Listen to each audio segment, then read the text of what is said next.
దర్యాప్తు సంస్థల విచారణకు హాజరవుతున్న ప్రతిసారి కేటీఆర్ నానా హడావుడి చేస్తున్నారు. లాయర్ని అనుమతించలేదని ఒకసారి ఏసీబీ విచారణకు డుమ్మా కొట్టారు. విచారణకు సహకరించాలి కోర్టు ఇచ్చిన ఆదేశాలతో తాజాగా ఈడీ విచారణకు వచ్చిన సందర్భంగా బల ప్రదర్శనతో నానా హడావుడి చేశారు. తానేం తప్పు చేయలేదని చెప్పుకుంటున్న కేటీఆర్ విచారణకు సైలెంట్గా వచ్చి వెళ్ళవచ్చు. అయితే ప్రతిసారి అరెస్ట్ భయంతోనే ఆయన హడావుడి చేయిస్తున్నారన్న అభిప్రాయం వ్యక్తమవుతుంది. అరెస్ట్ భయంతోనే అంతమందిని ఉసుగొల్పుతున్నారన్న టాక్ బీఆర్ఎస్లోనే వినిపిస్తోంది. మాజీ మంత్రి BRS working president KTR ED విచారణ ఎదుర్కొన్నారు. ఫార్ములా ఈ కార్ రేస్ కేసులో కేటీఆర్ను ఈడీ అధికారులు ప్రశ్నించారు. అయితే ఈడీ విచారణకు ముందు ఫార్ములా కేసుపై మాజీ మంత్రి పలు కీలక వ్యాఖ్యలు చేశారు. ఎక్స్ వేదికగా స్పందిస్తూ ముఖ్యమంత్రి రేవంత్ రెడ్డి టార్గెట్గా సంచలన కామెంట్ చేశారు.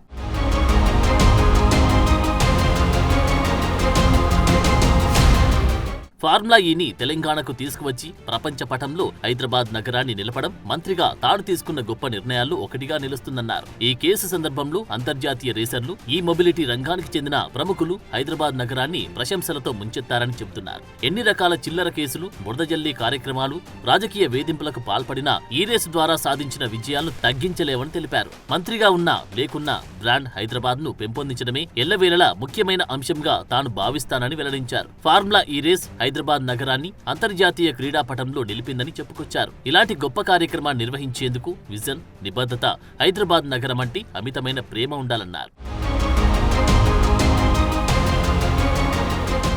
రాష్ట్ర ప్రభుత్వం పంపిన 46 కోట్ల రూపాయల డబ్బులు ఫార్ములా ఈ సంస్థకు అత్యంత పారదర్శకంగా బదిలీ చేయడం జరిగిందని తెలిపారు. కేవలం బ్యాంక్ లావాదేవీగా స్పష్టమైన రికార్డుందన్నారు.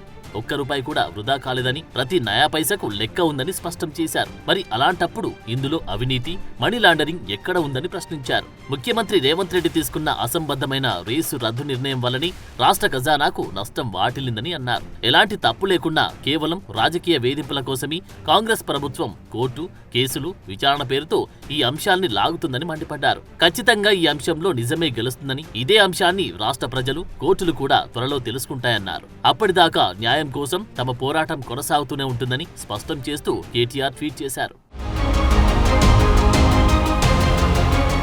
కేటీఆర్ విచారణ సందర్భంగా బషీర్బాగ్లోని ఈడీ కార్యాలయం ముందు భారీ బందోబస్తు చేపట్టారు. సుమారు 200 మంది పోలీసులు అక్కడ మోహరించారు. బాష్పా వాయువు, వాటర్ కెనాన్ల వాహనాలు పోలీసులు తెప్పించారు. విదేశీ సంస్థకు 45.7 కోట్ల బదిలీ వ్యవహారంపై కేటీఆర్ ను ఈడీ అధికారులు ప్రశ్నించినట్టు తెలుస్తోంది. ఈ కేసులో ఇప్పటికే అరవింద్ కుమార్, బిఎల్ఎన్ రెడ్డి ఇచ్చిన వాంగ్మూలం ఆధారంగా ఈడీ అధికారులు విచారించారట. ఫార్ములా ఈ రేసులో నిబంధనల ఉల్లంఘనపై ఏసీబీ దర్యాప్తు చేస్తుండగా ఇందులో ఆర్బీఐ అనుమతి లేకుండా విదేశీ సంస్థకు నిధుల చెల్లింపుపై ఈడీ మరో కేసు నమోదు చేసింది.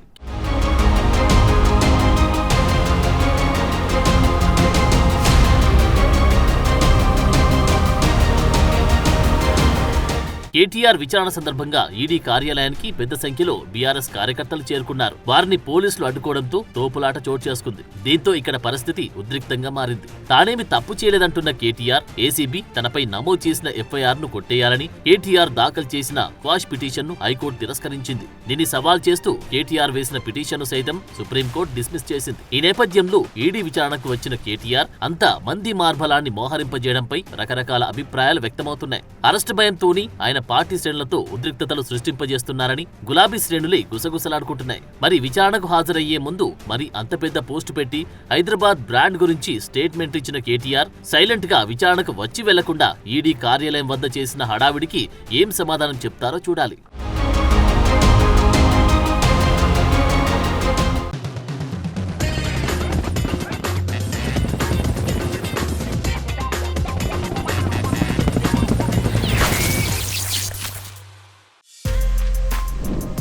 For more videos like this, subscribe Big TV channel.